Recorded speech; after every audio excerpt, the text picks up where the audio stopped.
Good evening to all here in Ljubljana, all participants of the actually first ever online citizens forum discussion, which is being organized by the European Parliament.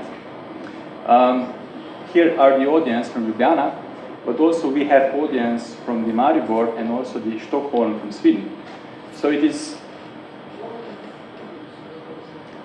a kind of unique event which is trying to connect both online discussion and the discussion into the virtual realm. The today's topic of the online forum is whether the internet is becoming the most powerful force in the European Union. Why this topic? Because in the last months there is a lot of discussion about the several internet issues which are going on in the European Parliament. So today we are discussing those issues which will be presented a little bit later with the MPs from Slovenia, Ms. Tanja Fajon, hello, and also the MP from Sweden, Mr. Christian Engström. I see that we have some problem with the Skype connection. I will call them back. And this event is organized by the Information Office for the European Parliament from Slovenia and also the Information Office for the European Parliament of Sweden in collaboration with the project partner, the Project Contra, the Institute from Slovenia, Institute for Electronic Participation and Studio 12. Before giving words to our distinguished guest, I will just briefly describe the topics of today's discussion. We have three topics on the agenda. First topic is about how to find the right balance between the free online internet access to content and to the information to the services on one hand, and on the other hand, how to deal with the copyright issues. The second topic is going to be how to secure the privacy and security for the European internet users.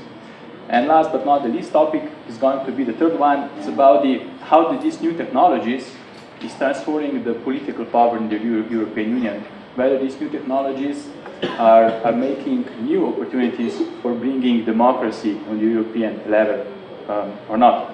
So, just to start the discussion, I will give the floor to Ms. Tanja Fajon, member of European Parliament, to briefly present herself. Thank you. Thank you very much, and first of all, good evening to everyone.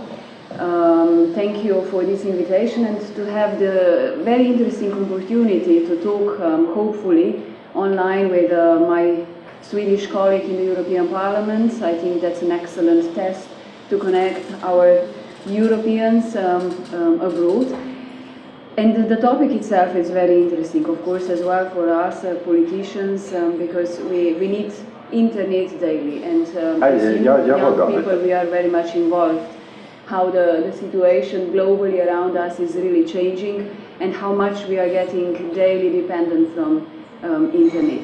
So I personally am using, of course, all sorts of social media to communicate and try to reach my citizens or my people who voted for me or who needs the information from Brussels. I think it's a very important tool as well, how to reach all the information through internet.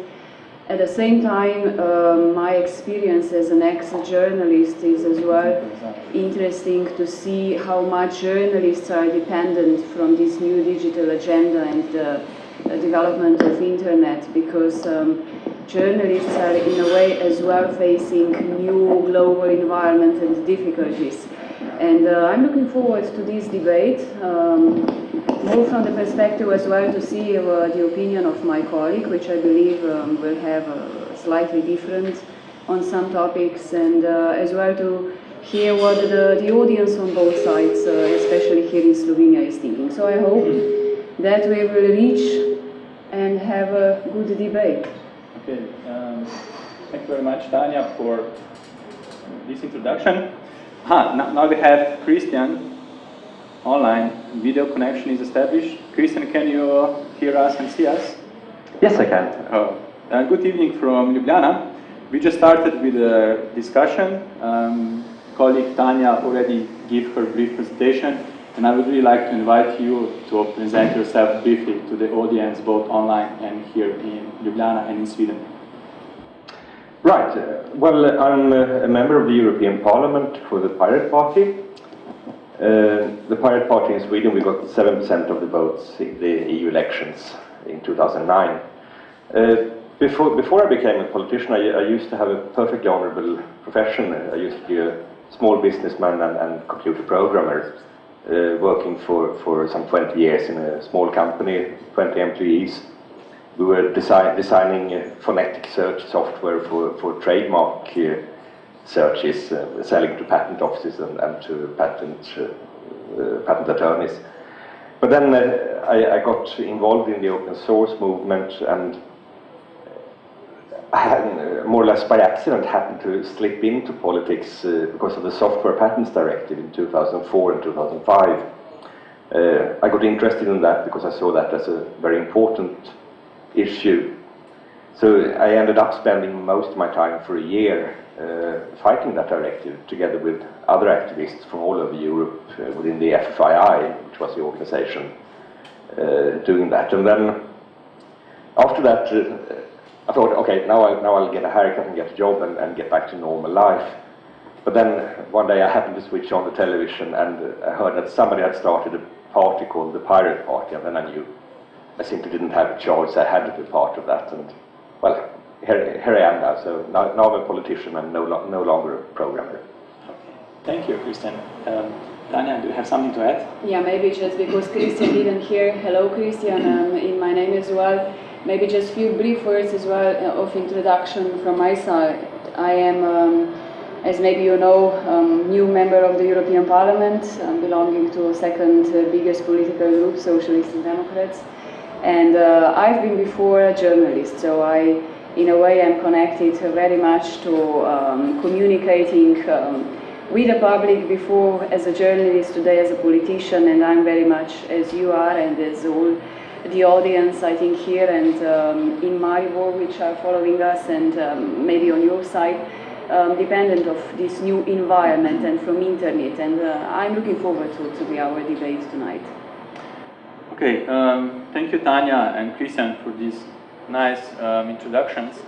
I suggest that we just start with the core issues of today's Citizens Forum, and I will just start with the first question to the first topic, which is about how to find this, how to say, balance regarding the principles or the values regarding the free online access to information and services in the European Union, and on the other side, to respect the copyright and patent laws. This is often regarded as a value discussion, and maybe we could start with this one. So I will invite Tanya to provide her viewpoint. So first of all, I think what you asked, the balance is the most important, because on one hand we have today's situation that we are having unlimited access to the information, and that I think it's the right decision. We have to allow consumers, we have to allow our public to have the access to the information. We have on one side institutional media, which is newspapers, electronic media, and on the other side we have user-generated media like YouTube or web, blogs, Flickr, and so on. What is an added value today, of course, is this interaction, because that everyone basically can, in a way, forum, shape, debate, can add its opinion, can somehow, through this global internet world, communicate. And I think we should really stimulate that. The another maybe bad thing out of this global development with internet is of course the credibility of information, I believe, because we are maybe losing on one hand the expertise, or we are becoming maybe not independent or dependent from lack of real, I would say, and expert information, because with putting different contents on the website, you maybe lose the expert value of these things. So I think we have to find some balance, and especially to protect on one side intellectual property and on the other side consumers, and I think this is the most important. Thank you, Tanya. Before I give the word to Mr. Christian, I would just like to remind you that this is a virtual event which is being broadcasted online, and you are all kindly invited to provide your questions for both MPs during the discussion, both here in the Ljubljana and also on the online. And here is also my co-moderator, co-facilitator, Mateja, who is moderating online chat room, and he will remind me if there are any questions during the discussion submitted to the chat room. So please be interactive. This is not only about the European Parliament, also about your voices and your opinions. Okay? And now, Mr. Christian, please let us share with us your viewpoint on this issue. It's quite right. I mean, there is a conflict between, on the one hand, fundamental rights like the right to privacy, the right to anonymity, the right to information freedom, and on the other hand, copyright as it stands today. And this is I mean, it's a big conflict, we know that. It has been a big conflict for 10 years. My position is absolutely clear. The fundamental rights are fundamental. They have to prevail. And yes, I mean, there is a conflict, but to me the fundamental freedoms are more important, because those are the core values of the European Union. And if a particular business model of a particular industry happens to be incompatible with the fundamental freedoms, well, then I'm so sorry, but that industry has to redefine itself, or that's the only answer I can give. Okay, thank you, Christian. Prior this event, we also enabled to the online users to submit their questions on various topics of today's event. And we already have some questions, which I will just put it into a discussion and invite you both to answer for them. We have a question from Mr. Niklas Ivarsson from Sweden. And the question was, do you think that ethics and consequences of conduct on the internet should be taught children in school rather than governments attempting to control the internet? It is clear, or should I repeat? Yeah, yes. Should I start, or? Yeah, another time, one more time. Do you think that ethics and consequences of conduct on the internet should be taught children in school rather than government attempting to control the internet? Yes, I do. I mean, it's important to remember that the internet is a part of society, and in general, I mean, schools and parents, of course, should teach their children how to behave with other people. I don't see any difference as to whether it's online or offline. I mean, you should behave properly towards other people all the time, and yes, that is the responsibility of schools and parents. When authorities trying to regulate how people should behave, I mean, yes, we have laws, and those laws should apply both in the offline world and the online world. Yeah.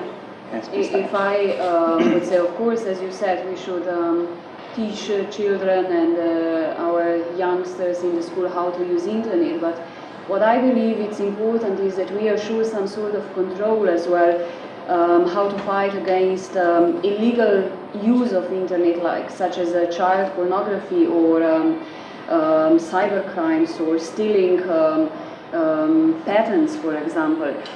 For example, we have for sure to have a control to prevent abuse of privacy data, because with giving so many informations to internet, we are actually giving a lot of privacy away. So we have to have some sort of mechanisms. I wouldn't say that we have to have control to punish the user at the end. Yeah, we have to find a balance. Maybe the provider of the provider, who is the link between the content and the consumer, is the one who is responsible how to find, and he can have actually the benefit out of it.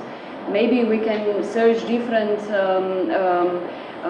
possibilities how to assure to protect the intellectual property on one hand, and have the unlimited access to the information. So I don't know if the answer is now to how to educate kids in the school, but for sure I often see that we are so much getting dependent from internet that it's sometimes getting very scary, and maybe it's good that we manage somehow to limit as well our time, daily time we spend with internet. I'm of a completely different opinion, I must admit. I see that as one of the really great dangers of what's happening right now, is trying to get internet service providers to act as sort of policemen. That should not be the role of the internet service providers. I mean, they should provide infrastructure. I mean, we can compare it to the postal service or the telephone service. I mean, it's never been the case that the postal service was responsible for what people send in mails. It's never been the case that telephone operators were responsible for what people said on the telephone. And in the same way, it's tremendously important that we separate the responsibilities of the internet service providers. Their responsibility is to provide access to the internet, and they should not be involved in any way in censoring or checking or filtering what the users do on the internet. That would lead us to a very unpleasant society, which is very opposed to the core values of the European Union. I see, at least in Slovenia, maybe you will again disagree, but nevertheless, we have to adapt to today's situation, that's for sure. We are living in a globalized world. The internet is our tool to access the information, and this is how it is today. Kids can have on iPhones today loaded downs of material illegally. However, this is the present situation. But nevertheless, I think that we should as well protect the property and authors' rights if we go a step further. Because to give for free the content of those providers, I think you don't create a positive atmosphere in the long run. You don't create that you would really assure a good quality as well in the long run of these providers of the content. Okay, thank you. But the problem is that... Christian, just in one sentence, yeah, okay. I would like to give floor to the audience, because this is now very heating debates going on, and please, just 2 sentences. Thank you. Sorry. Yes, Christian. Yeah, in 2 sentences, please. The problem is that file sharing is an activity that takes place between individuals.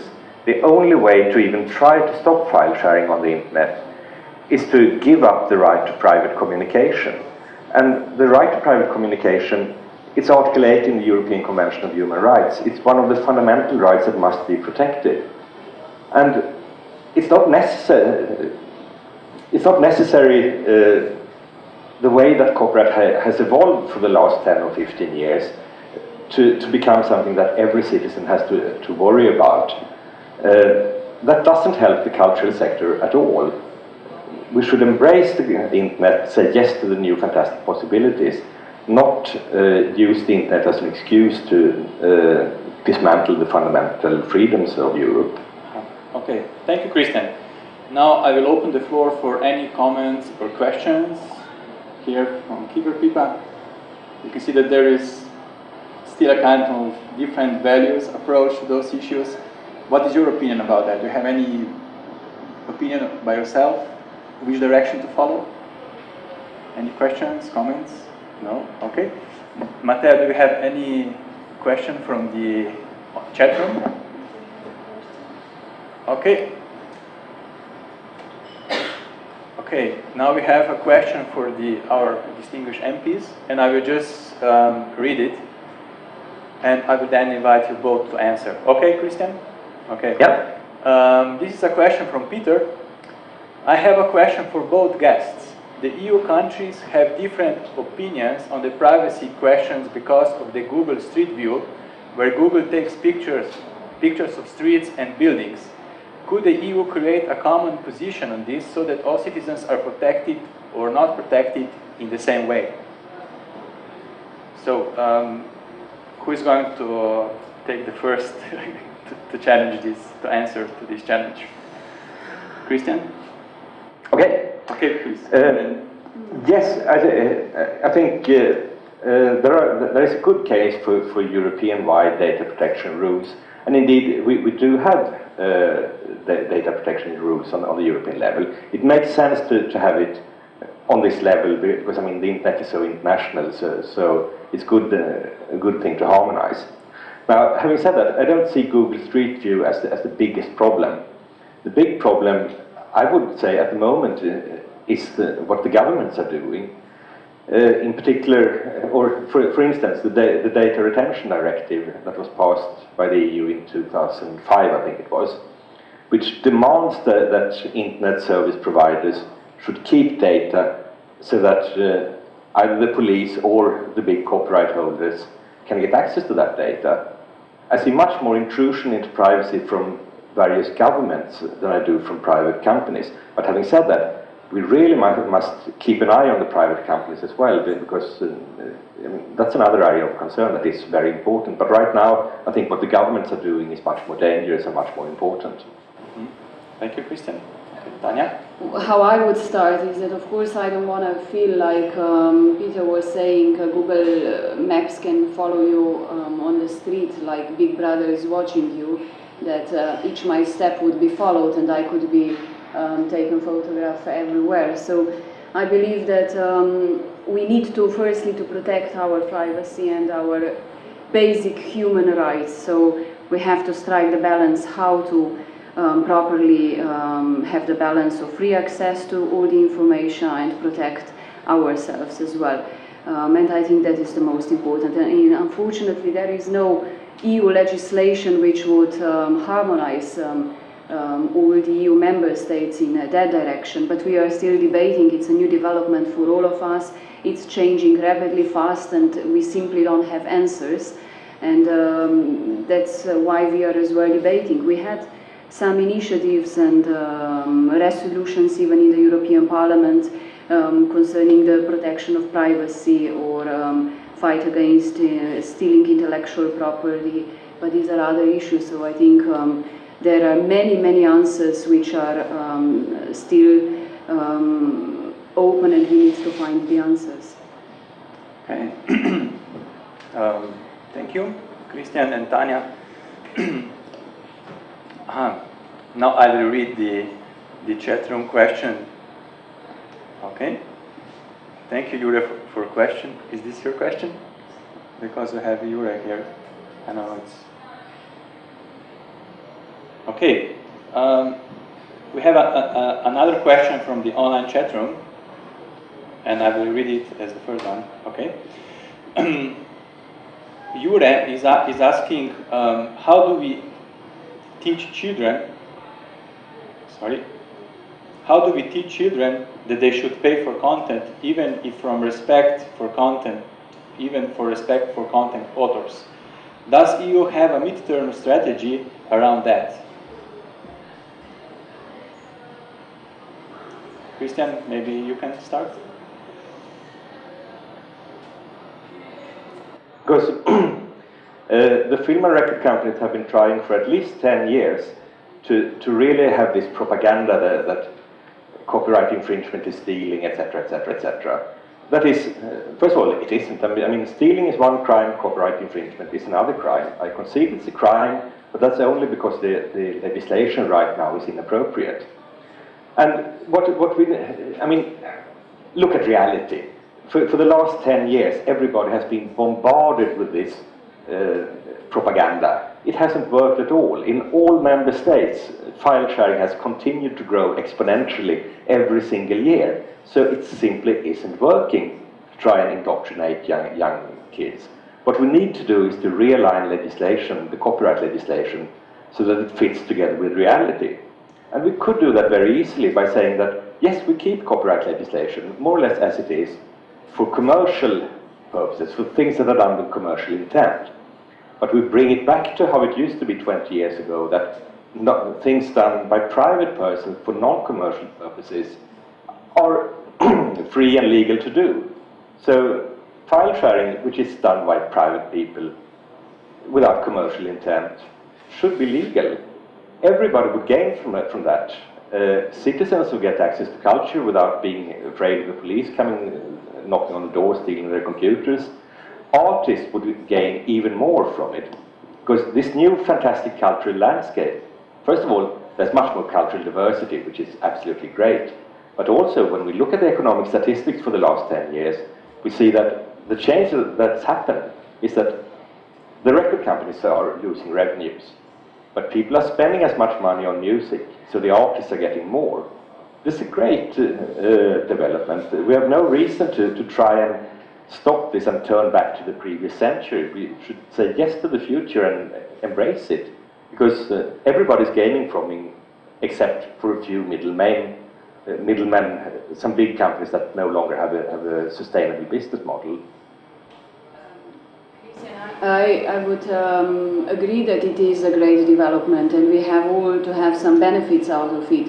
But I think I would say that it would be good to develop some business models on internet which would assure the users the access to cultural or music contents or Hollywood contents under the condition that the authors or the authors of these contents will be in a long run having certain benefits for creating even further. And maybe the best solution, I'm just thinking, could be some sort of what we already discussed or were discussions in Europe, so-called global license or cultural flat rate, which the internet providers are basically paying the authors some sort of the income they received, and with that they are sure to the users in time and place unlimited access to all sorts of cultural or music contents. And what maybe I would like to ask you, as you are saying we have to have really total freedom, is how would you assure, for example, the privacy, or not privacy, the protection of stealing the patents, or if you go even further to pharmaceutical industry. These are very, very difficult issues. I was just recently discussing with someone, a very interesting person who is writing a book about cybercrime. And there are three topics which are in this field very dangerous, what is happening with this unlimited access and no really serious control. In cybercrime, one thing which is happening, of course, is the access in the bank systems, or simply what we users can feel that they are using our credit cards. This is one of the, let's say, very often the case, but it's the minor, let's say, offense. But the other things, of course, is as well if you go to steal the patents. So how can you protect that it's not happening? Okay. Well, Okay, Christian, do you have a comment on that? yes, I don't Please. quite see the Yes. connection between patent infringements and the internet. I mean, for pharmaceutical patents, it's a very big and very interesting thing. I mean, the way the system works now, we're preventing third world countries from saving lives with generic medicines because of the patent system. But I don't quite see what that has to do with the internet, so I see that as a separate thing. Now, when it comes to cybercrime, I mean, obviously, yes, that is a problem, and it is a thing that should be combated. I mean, every kind of fraud, every kind of stealing people's money or using credit cards, whatever, obviously matters for the police, and the police are working with this, should continue to do it, and yes, that's all I can say about that. I mean, we obviously all agree that that kind of cybercrime is a very, very bad thing indeed. Okay, thank you, Christian. Before switching to our second theme of the Citizens Forum, which has been partly already discussed from the previous question, I would like to present one more question for Christian. This question was also published in the chat room before the event and was delivered by Mr. Hans from Germany.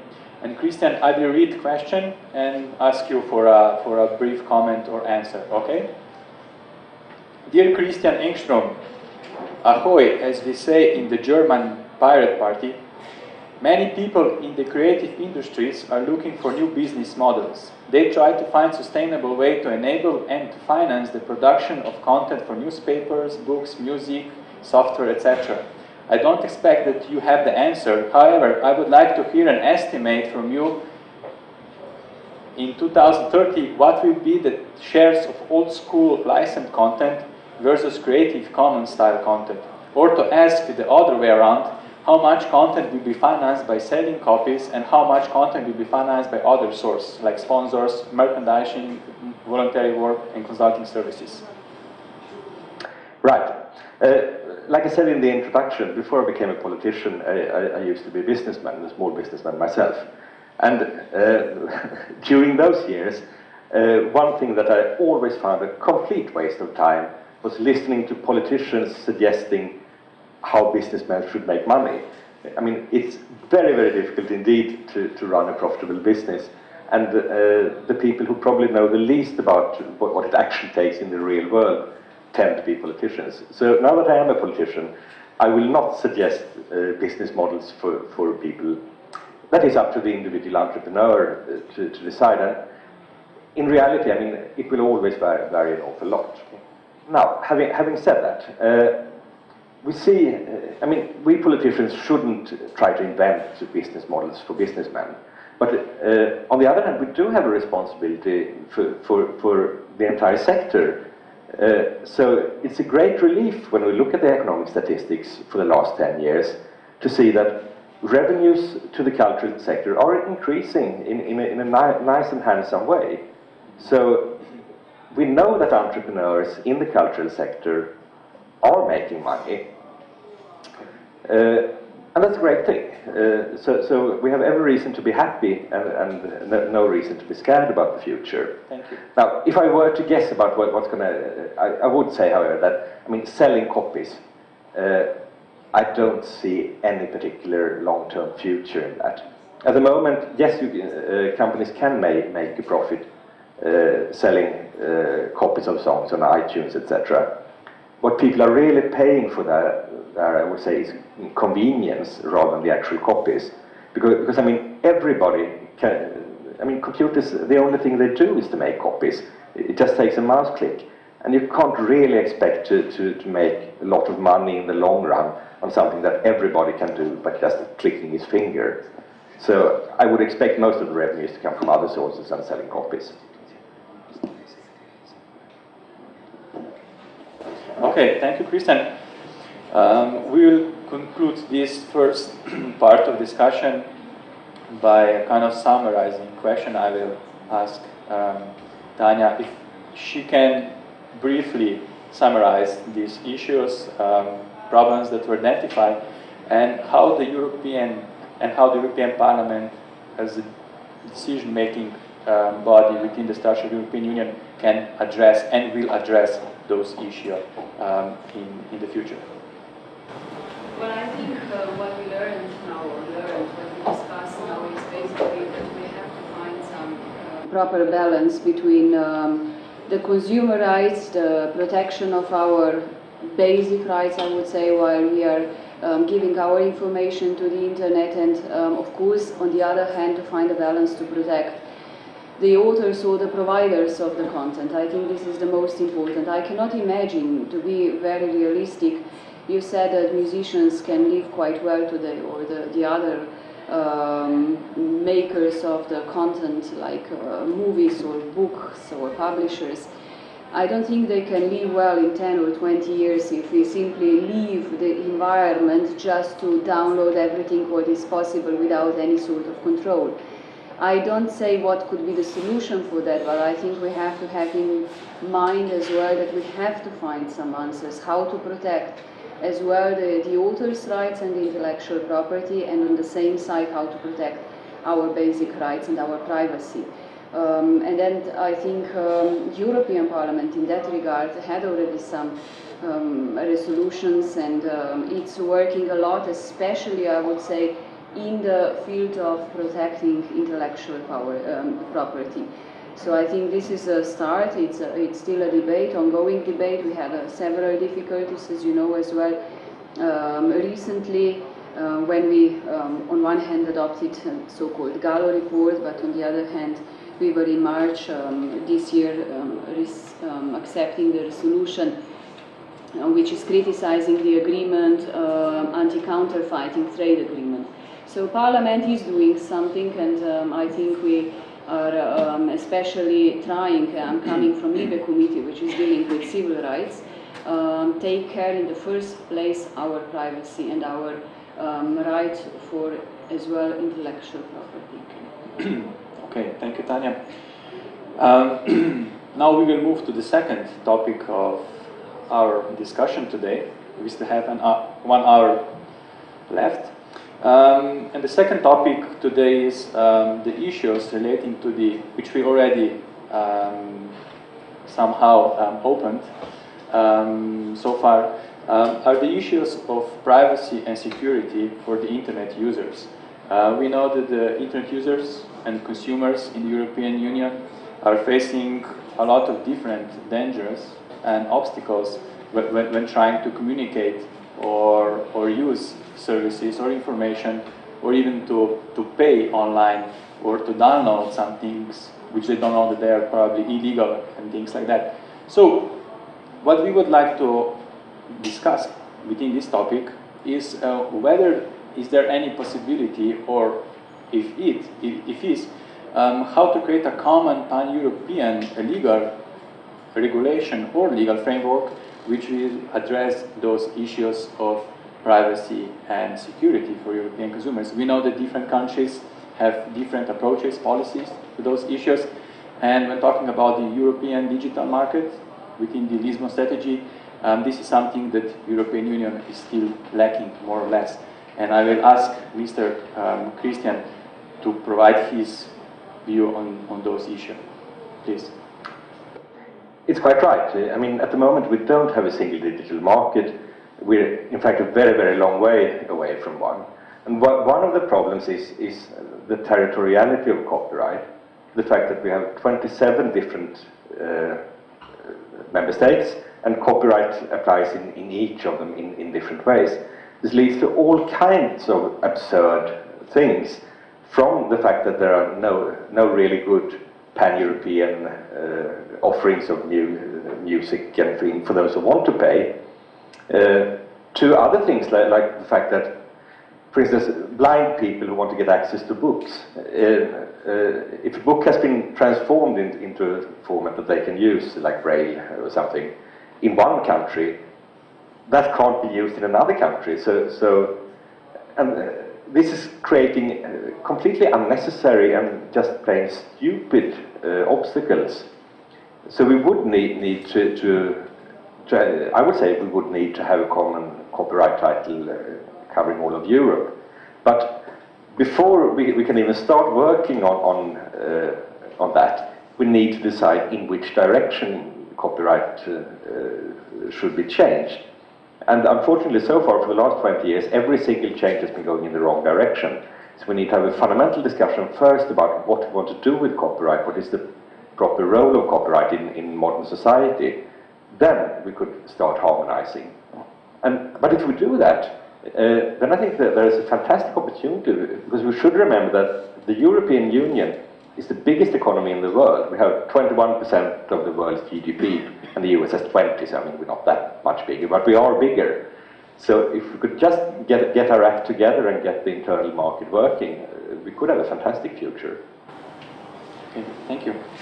Tanya?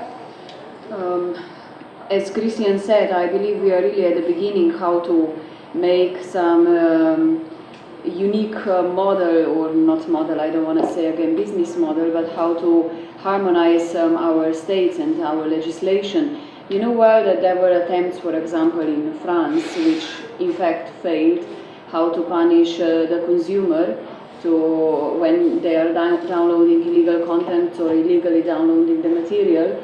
And the whole bill didn't pass because no one wanted at the end, and I'm actually against it, that we would punish the consumers with forbid them the access from internet for good. I think this is not the right solution, but I think the solution is somewhere else. So I think I'm not an expert, I have to say. I'm a politician or an ex-journalist, so I'm dependent, as we all are, from using the internet, and I just know that I don't want that my privacy is somehow violated, and that I have as much as possible unlimited access to the content. Okay, thank you. At least that's something I could agree with 100%. Okay. We just received another question from the chat room, and I will just read it, and then please decide who would like to answer. The question is as follows: why do the European Parliament streaming services still discriminate Linux users? How can this be overcome and migrated towards open vendor-neutral standards? I think this is more of a technical question, so maybe Christian, can you take this say I don't have an answer, but if we're going to start talking about the quality of service in the internal systems in the European Parliament, don't get me started, because I could keep on forever. But yes, I agree with the person who asked that question, that of course, and that applies to all governments, both on the European level and national level. Okay. It should be open standards everywhere, all the time. That's tremendously important when it comes to giving citizens access to governments. And of course, it's unreasonable to demand that citizens should have to pay a particular company for software in order to exercise the rights of citizens. That's quite unacceptable. So I agree 100% with the person who asked the question, but I unfortunately don't have an answer as to why it is as bad as it is in the European Parliament. Okay, thank you. I think that Tanya is going to add a little bit. Yeah, as you don't have really the answer on this particular question, but what I can maybe say is that the European Parliament is actually investing an enormous amount of money to be as transparent as possible through all possible TV channels and online services. It is, I would say, the most transparent institution, because presently I believe we have 4 online channels, and we have online services and online archives, so we are basically followed and watched, I don't know with how many citizens. I think the balance between how many people are watching us in Europe and the balance of the costs which are put into this system are maybe not the best one, because I believe that not many Europeans as we want are really watching and following us, what we are doing there. Okay, thank you. Now I will open the floor for any comments and questions from public here in Ljubljana. Do you have any questions or your opinions relating those issues? We would really like to hear something. Tanya is prepared to answer questions, so or to listen to questions. So okay, Matej just informed me that we have another question from the chat room. This question is rather conceptual, so I will read it and then we will try to answer it. Okay. Yura is asking whether is there historical precedent of any other topics where having fundamental debate worked as a model for change instead of incremental updates. So if I understand correctly, this question is more about the way how we are changing the processes or regulatory frameworks in terms of the adopting to the new internet standards, new way of communicating. So we have probably here different solutions. One is more, how to say, incremental one, doing step by step, or another is more, how to say, action-oriented, when we try to fix a lot of things with one push. So in terms of today's discussion about the internet and the copyright and the privacy, do you think that these developments should be taken step by step, or that we should do it in a, how to say, one push solution? I will ask Tanya and then Christian just briefly to comment on that.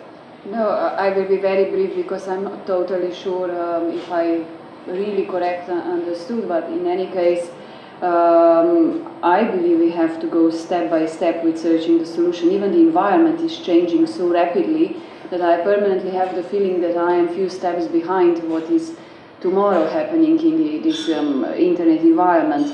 But maybe just watching from the other perspective, where I see many dangers and we have to tackle them very seriously, is as well that internet is in a way threatening institutional media. So we have to see as well how to tackle the role of journalists today, which in a way are seriously threatened with putting all the contents on the internet. And on this I think we will still open a debate later on. And here I think we can have still many interesting remarks. Okay. Christian? I'm not quite sure if I understood the question, but still part of it was again about historical parallels. I would say the obvious historical parallel is 500 years ago, the invention of the printing press. Now that really transformed society. Up until then, it had been the Catholic Church who had more or less a monopoly on information distribution in Europe. Then the printing press came along, and suddenly it became much more inexpensive to publish information. And then, of course, there was this great conflict. I mean, some people said, oh, this is absolutely great, then we can print Bibles and everybody can read the words of God themselves and we'll get much closer to God. Whereas other people said, no, that's going to destroy the true church and the world as we know it. Let's keep it in Latin as we always have. And then this discussion was carried out mostly on the battlefield for a couple of 100 years.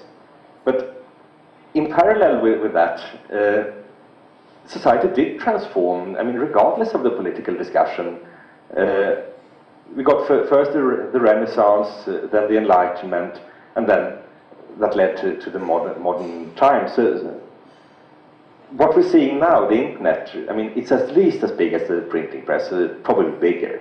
So, and the big difference is, I mean, this transformation took several hundred years when it came to the printing press. Now with the internet, things are happening so fast. So I quite agree with Tanya. I mean, the legislator will always be one step behind because things are happening so very, very fast.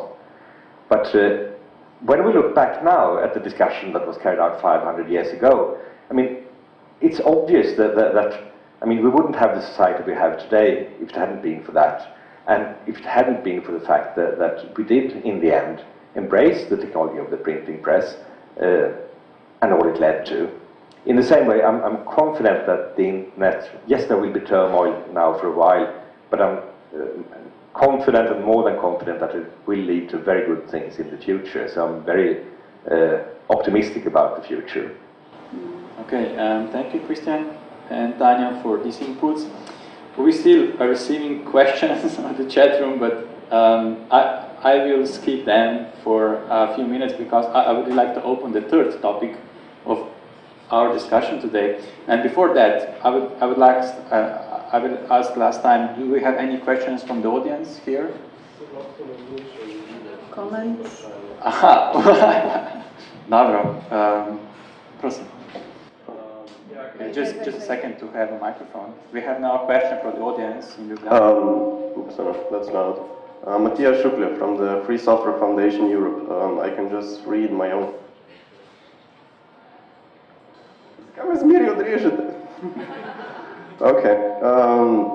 I wanted to ask, is when the EU is changing the legislature on patents and copyright, are we looking at, is anybody looking at the historical or political and economical and social states in which the world was when copyright and patents were invented? Or are we just trying to one-up US? Because all that happens now is we're trying to extend it and expand it, and it's making it sound as it's like if it's the best thing since sliced bread or even the invention of steam engine. Okay. Thank you. Thank you. Christian, can you pick this one briefly, because then we are going to the third topic. Okay? I'll be happy to answer that. Yes, I agree with that, with the tone of that question, because that is the really, really big problem, that we're legislating and we're changing legislation, but very little of that work is fact-based. It seems to be the way things are being done in the EU. First you legislate, then you discuss, and then perhaps you find the facts. It would be much better if we did it the other way around, because these are important issues. It's about the competitiveness of Europe. It's about the innovation climate in Europe, and simply to ask for more patents, more copyright, more repression. We shouldn't do that, at least not without having properly studied the fact first. So yes, and unfortunately that's not how things are being done at the moment. We would need much more fact-based approach to these issues. Okay, thank you, Christian, and thank you, Mattia, for this question. Now I would like to focus this discussion on the last topic of Citizens Forum. The last topic is oriented more to the question of the democracy and how these new technologies within the European Union, internet technologies, are reshaping or challenging the existing European institutions in terms of providing more citizens participation, more access to information and to decision-making process of the European Parliament. And because we have approximately half an hour for this part, I would really like to start with the opening question regarding the overall state of the democracy in the European Union. And I will ask both MPs, how do they comment the turnout of the last European elections last year, when the turnout was quite low, and that we have after that, we had quite a lot of discussion whether there is a democratic deficit into the European Union. So I will invite Tanya to provide first remarks, and then Christian for your comments. I mean, we several times already discussed why this low turnout and where is the problem, the gap between the citizens and the European politics. It is a very serious and difficult issue. But if we just look the low turnout specifically, it is not just to blame the European Parliament or that the European Parliament was the reason. It's the only institution where we European citizens are really directly electing politicians. That means that it's the only chance that the Europeans can really express their will towards European politics. And in that regard, they are showing us that something is wrong with the communication of European politics. So the low turnout actually is a serious warning not only to the Parliament but to all three institutions, so to Member States, to the Commission and to the Parliament, because that's the only chance when they can express their will. That's one thing. The more serious, of course, is now to discuss where is this gap, why the people are not interested in European politics, and where is the problem. I am often dealing with this issue, and I don't have a really clear answer. On one hand, I believe there is a problem in a way how we are communicating European politics. It is too often too complicated. It is a big system, administration system, with a lot of, as I remember as a journalist, with a lot of documents, press releases, sometimes difficult to understand. The communication is sometimes extremely complicated. The fact is that the legislation as such, or the directives, are really difficult to explain to the citizens. Another thing is that I've often discuss with journalists, because when you are once in the European Parliament, you have a problem how to communicate what you are doing there to your domestic audience, because suddenly you are far away and the domestic audience is not actually interested in what you are doing 1,300 kilometers away, in case of Slovenia. And it is difficult to find this proper balance. I was surprised, I can say. Yesterday I had an interesting debate with a journalist from Slovenia, and they were telling me, yeah, today the environment so much changed, the press release is not the issue anymore. We are not happy with the press release because we need to have pictures, we need to have graphics. In fact, we would like to have even the whole story. It is a little bit, I think, the responsibility on both sides. We have to be more capable of communicating all the difficult political issues we are dealing with, to tell and explain in a very simple way to our citizens, but on the other hand as well, it's a big responsibility on the side of journalists. And I see as well that the journalism, and this is another issue, is quite changing as well. And I don't want to criticize it, but I think it's a little bit losing this quality type of writing we were used to have in the newspapers, but in newspapers is still the better situation than in audio and video media. So I think it is maybe somewhere in between the two, and we are both on all sides responsible as well to establish this link back between the European politics, institutions and the citizens. Thank you, Tanya. Christian? Yes, I agree with very much what Tanya was saying. It is a big problem that European politics are so almost a complete follow. It's a play of three institutions, and most ordinary citizens wouldn't really be aware of that. For me, I got to, like I said, I got into politics as an activist following a particular directive. Before that, I've been sort of vaguely EU positive in a rather naive way. But then when I was trying to follow one particular directive and saw how much is happening behind closed doors in the Commission and in the Council, that really gave me a shock. Because there really is a serious democratic deficit. Yes, it is a problem that turnout in the parliament elections is low, but that's not the big problem. The big problem is that most of the power is with the unelected Commission and with the unelected Council of Ministers.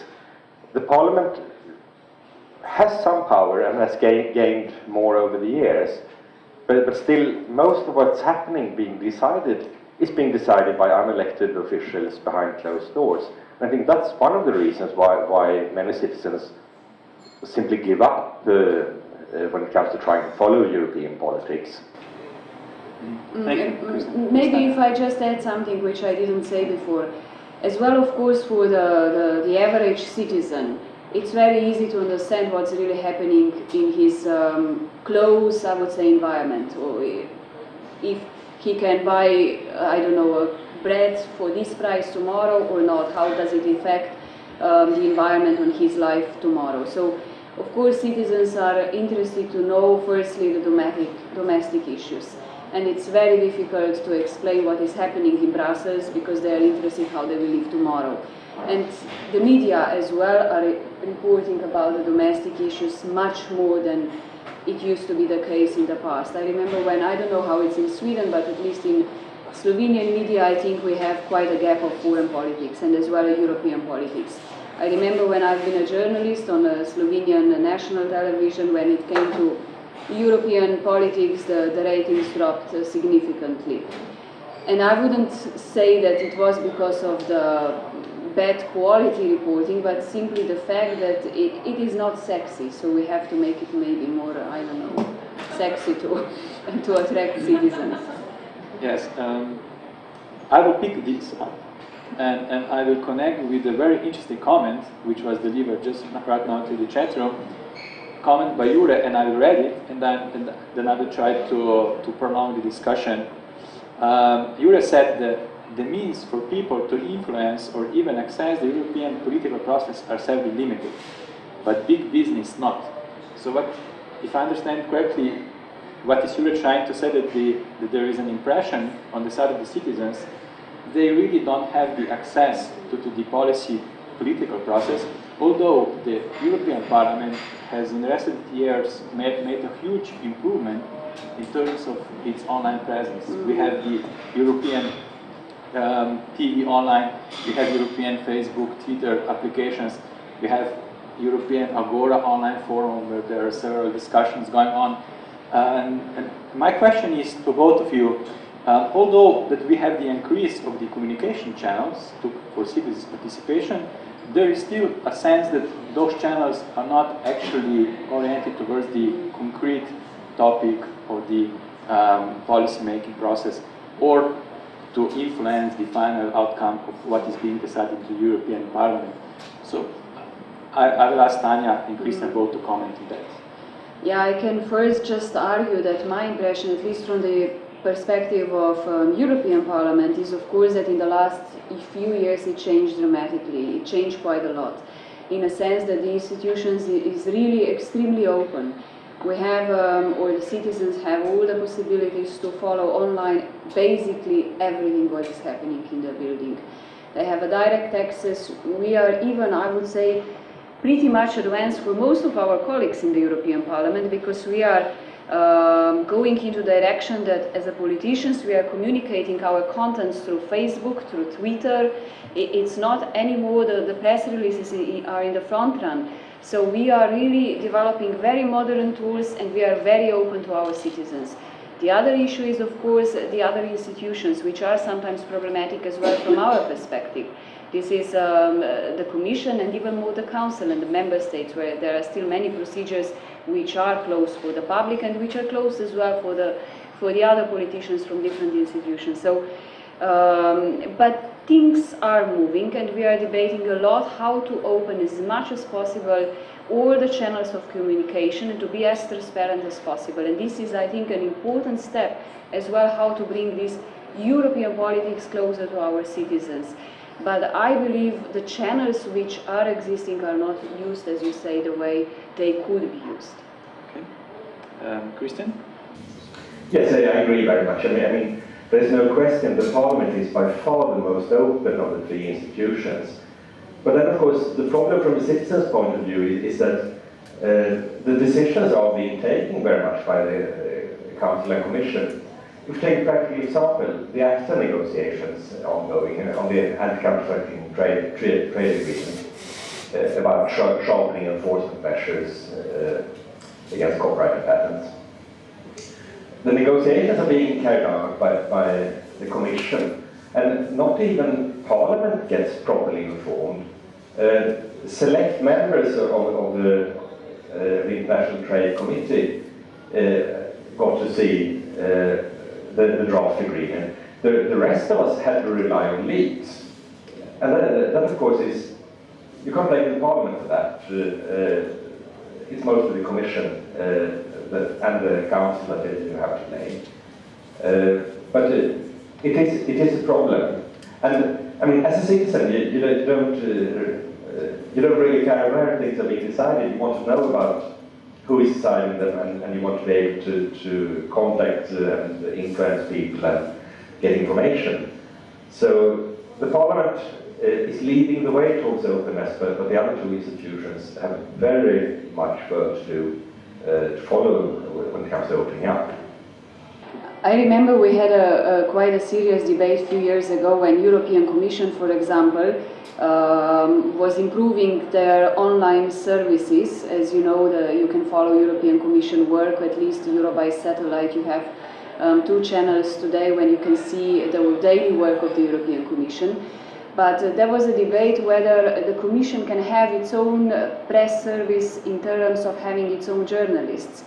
And the press media sector was very much against it, because if the European Commission would go into direction to have their own journalists who would be providing the content on both channels today of Europe by satellite, it would mean that they would already shape what kind of content should reach the citizens.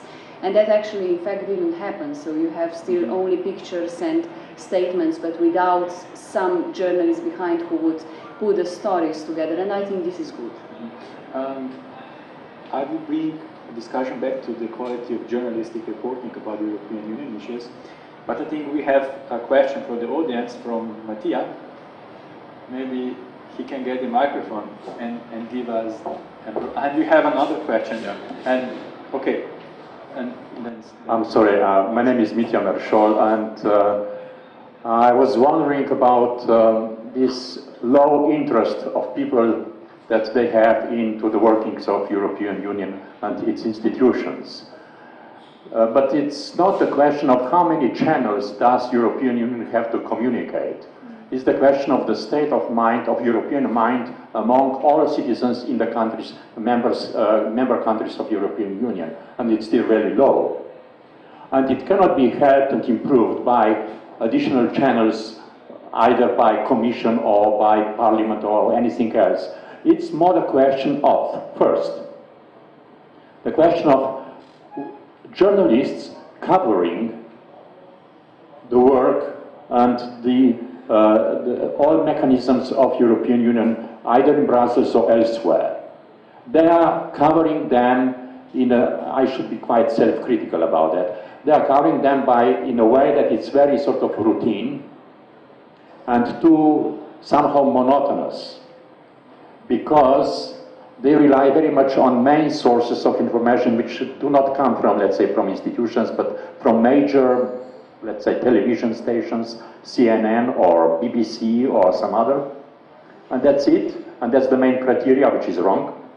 And secondly, I think that basically more interest in European institutions and the working of them and improving European state of mind would be by using internet for communication, not just Brussels to individual country or anything like that, but by communicate, let's say, the citizens from Slovenia with the citizens of Estonia, or I don't know how.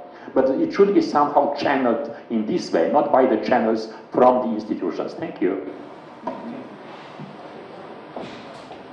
Tanya, is there anything to add or to comment? No, it is very interesting, and I'm glad to hear these remarks, which were as well a slight self-criticism for journalist work. What I see as well in Brussels, knowing well the media situation, is that when we talk today about internet, because of internet today, many media houses or journalist houses are closing down their correspondent offices in Brussels, which is a serious thing, because having no journalists on the spot are very much putting in danger the content we are having at home. So this is one of the issues that then we are coming to the situations that they are copy-pasting stories they see in other available media. So I would like maybe to use the opportunity to say that it is very important to keep journalists alive and very, very taking care for them, especially to keep these correspondents which are based in Brussels to have the proper reality what is happening. And when we were discussing why European politics are not reaching as well media in our domestic countries, sometimes I was thinking it would be useful to have as well editors, and we had this chance to see how institutions are working and to understand. And I always try to appeal as well editors to keep correspondence there on the spot, because they are absolutely added value. Okay, thank you, Tanya. Christian, if you have a comment on that one, if not, it's also okay, because we have a question for you now. I do have a comment. Okay, please, and comment, please. I'd like to highlight, I mean, I agree with much of what has been said, but I would like to highlight the possibilities for citizens and for activist organizations. And to point at the positive example that the FFII, the Foundation for Free Information Infrastructure, provided in 2004 to 2005 in this fight against software patents. Generally speaking, I mean, EU politics are too complex for a single individual, a single citizen to follow on its own. I mean, too much is happening in too many different places, so you can't really figure it out for yourself. But what the FII proved in the fight against software patents was that an activist organization of citizens, ordinary citizens from all over Europe, working together over the internet, can understand the process and can even affect the process. Politics should be a participation sport, really. I mean, that's when it becomes fun. I used to think that EU politics were pretty boring as well, until when I was just looking at them from far away. But once I started following one issue closely, then suddenly it opened up lots of interesting things. And yes, that was a positive example that showed that citizens working together over the internet using the modern technology can understand what is happening and can make a change. Christian, I would have a question for you, because I'm simply interested to know how you in Sweden, you are as well a smaller group of members of the European Parliament. What are your tools, for example, to communicate what you are doing in the Parliament with your citizens, and how successful and how seen you are in your domestic public? Well, for me personally, I use my blog. I find that very useful. I try to describe things that are happening in Brussels, in the European Parliament, but also I see it as a great tool to get information about what people on the net are thinking about issues.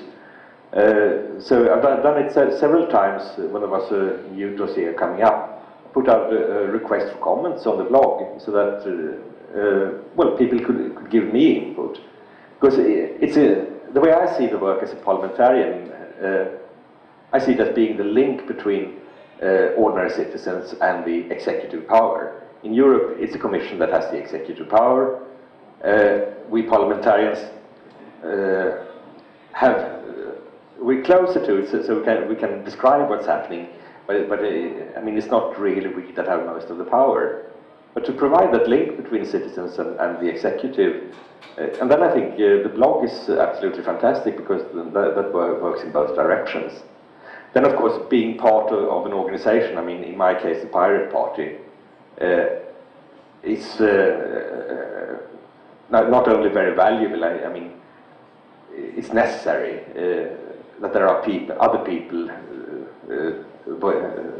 working together, both to get messages out and to get information in. And I think the internet is very, very helpful indeed. And I think over the years, I mean, this will be the way parliamentarians work, and I think democracy will be all the better for it. Okay, thank you, Christian. Following your words, we will definitely continue with this type of online citizens forums. But now we have two questions, and I will take the first one from the Mattia, and then the second question.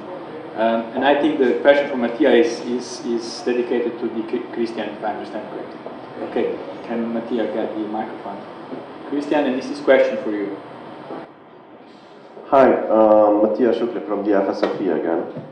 I'm wondering how much power has the EP, the European Parliament, now after the Lisbon Treaty, when it comes to enacting ACTA, for instance, or similar legislation. And the second question would be, which would probably be interesting to anybody here, how you were all discussing that there should be more citizens involved. The question I have is not how the EEP could communicate to us, but in which ways the citizens of the EU and their NGOs could help the EP in understanding issues. That's my question, the second question. Thank you. Okay. Right, on the first question, the ACTA treaty is being negotiated by the Commission and by the Council, because the ACTA treaty covers things that are not within what the Commission has authority to do. So the Council is involved as well, but in practical terms, it's the Commission who's doing it. The European Parliament will have to give its consent. So we can't take part in the negotiations but we will have to say yes or no in the end. So in that way, we do have some influence. The second question was, how do you communicate with parliamentarians? With me, I mean, you can send emails, of course. With me, the best way to get my attention is actually to write a comment on my blog, because I read those first in the morning. But yes, I agree very much with the question. I mean, it is very, very important that concerned citizens and activist organizations provide input, because I mean, it's obviously, I mean, I'm just one person. There's no way I can follow everything I ought to follow, or know everything I ought to know. So I'm completely dependent on activist organizations and concerned citizens providing me with input, telling me this is something you should have a look at, this is a briefing on this dossier, etc. And I do get that kind of input, and I find that very, very useful indeed. I would just answer on the second part of the question, and that is how the citizens can communicate with us. There are, of course, many channels, and as you said, I'm as well just one, and in fact there are coming many initiatives from the citizens individually, through emails, through the office we have all in our national states. But I, for example, had today a nice experience. It was for me, in a way, a pilot thing, as I'm only 1 year in the parliament, but as I'm doing a report on traffic security or road security in the next decade, I invited all the NGOs in Slovenia, which are in a way involved in road security in Slovenia, from Red Cross to different organizations.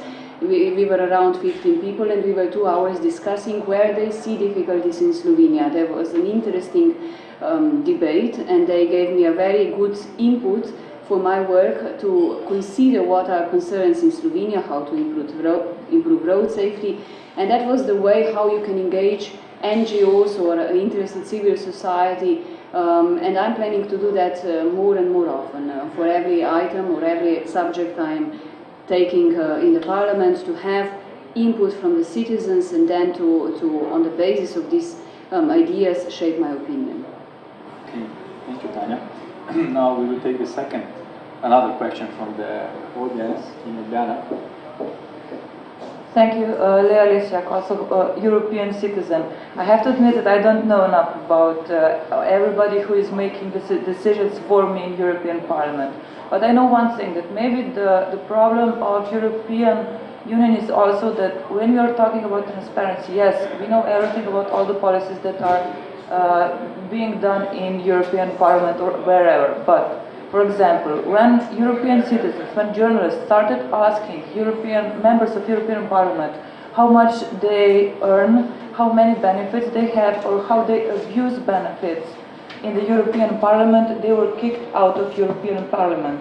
And this is one of the things that all of European citizens see, and they more or less also feel it, because they are the ones who pay for that. And then when they are asking about those questions, they don't get the answers, and here then we don't have any transparency anymore. So my question is, are we really transparent or not? Are we transparent only for the issues that we want to discuss, but not those who more or less benefit us? I will try to be very, very careful with the answer, because I'm maybe a little bit sensitive, as I so many times experienced these questions. But last year, for example, when was the European campaign for the elections, these were mainly the only questions we were getting from the journalists. The whole election campaign was marked by one and only, I would say, topic. It's the salaries and the benefits. And I have to say I'm disappointed as well with this attitude from the journalists. The salaries were publicly several times everywhere published, and are all the time being on the website, and there is a direct access to see our incomes are not hidden, and it's not a topic to debate for the whole European election campaign. I think if we really want to be honest, there are many other issues we are dealing, and if it comes to salaries, once again, I think we are not hiding these benefits or salaries, and I think with the work we are doing, and I don't want to say there are of course passive and active members of the parliament or some in between, but it is in comparison with some other representatives in the European institutions, or in comparison with a businessman, it's a normal salary.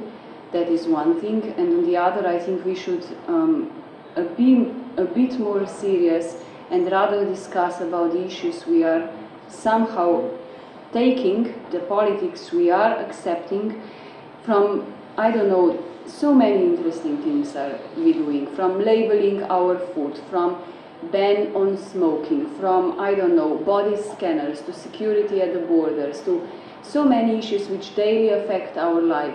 I have to say that hardly some journalists are asking me about these serious questions. And I don't want to really criticize, but I'm sometimes disappointed to see that I try to explain the basic things what I'm doing, very ordinary, important things for Slovenes, but there is not much understanding on the other side. And I try to work, and I try to use every opportunity I have to explain in a simple way what the European parliamentarians or what we are doing, because all the decisions are really affecting our daily life. I wouldn't say that there is an overflow of information, not in Slovenia, maybe there is in Sweden. From the European Union to the overflow of information. There is a lot of information, but it's a responsibility of media to pick them up. So maybe someone in the European world, the heads in the European, should somehow like tell, okay, this information will be given out now, and we will leave all those things that happened today in the European Parliament. Only this one is important, not all 70 of them. Now, it is not that simple. Of course, you have a European agenda, and there are topics which today, for example, the main topics are economic and financial crisis, and very many topics are related to that. But you cannot limit to only that. There are other things happening daily, and I remember when I was a journalist, I had every day to select among at least 10 or 15 issues to pick up one which is maybe important for my country and that people could somehow understand what's going on. Okay, thank you, Tanya. Can you, Christian, if you wish, reply or make a comment on this, or we can start with another question. We have 4 questions left. And no more time. And only 10 minutes left. I don't have very much to add. I mean, it's a very good job. It's very well paid. The salaries and everything is public. And it is true that, I mean, earlier there have been cases of members who have, in addition to that, been abusing the system, and I find that quite, I mean, first of all, it's obviously inappropriate if they abuse it, and I also find it very hard to understand, because, I mean, the salary as it is good enough for anybody, so,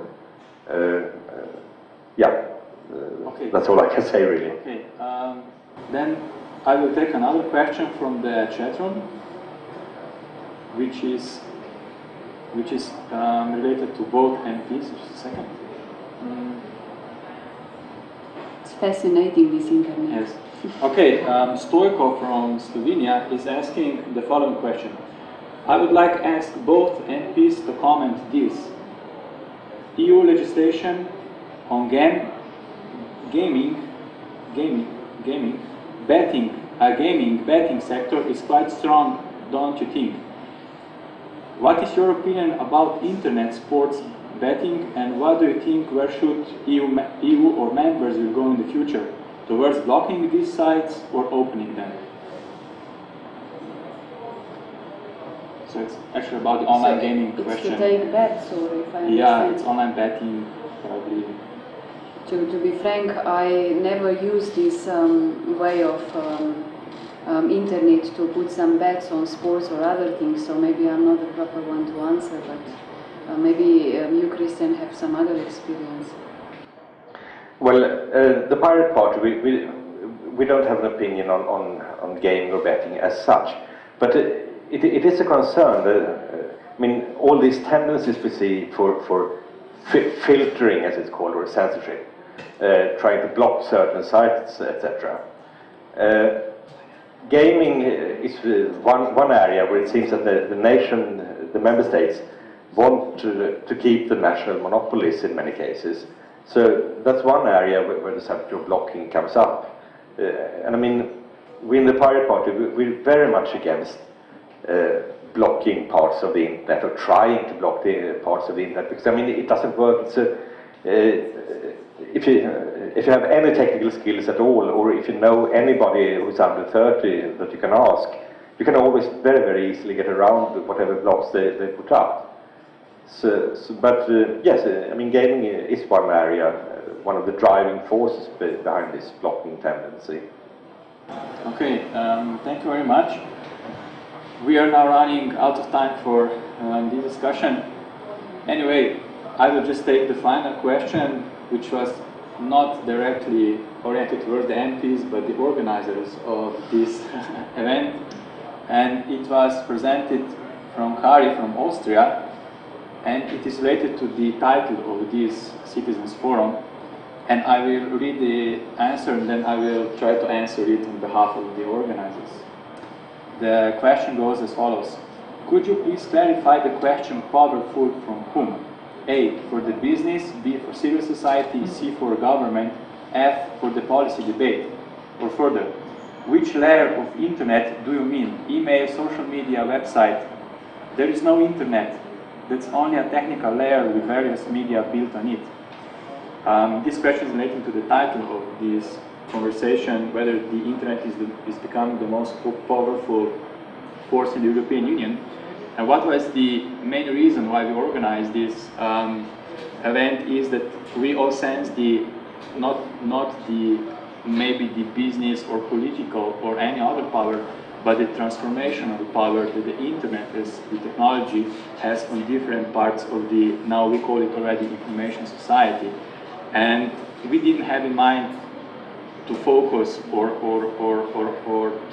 to explain any specific powers that the internet has, but first and foremost to share our experience how the internet is shaping different spheres of society, both business, civil society, politics, and other areas.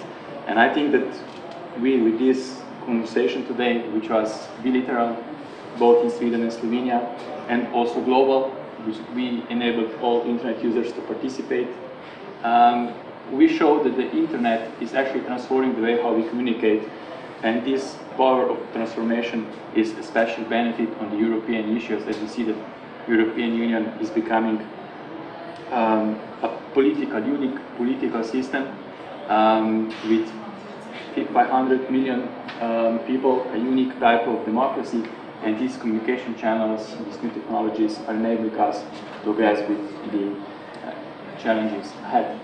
I will close the discussion now, and I will thank to both MP. Thank you, Christian, for participating for Sweden, to take your time. I hope that everything was technologically okay on your side. Yes, it was, and thank you very much. I really enjoyed this. I mean, this is fun, and I think it's been a very, very interesting discussion. So yeah, I had fun. And we are looking forward to another online forum and to invite you again to share your opinions with us. And thank you to Sweden. And Tanya, thank you also to you to come here. You had a very busy week running from side to side. Many states. And many states, and all the work that goes with the US MP. Thank you very much. And maybe you can share a few thoughts. Yeah, thank you very much. It was a fun. To be very frank, internet is an excellent opportunity as well for us politicians, as well for us in the European Parliament. It's much easier to communicate with our citizens, and as we are integrating in a one big Europe through this internet and the new global environment, we are actually getting much closer to each other, and this is, I think, an excellent opportunity for all of us.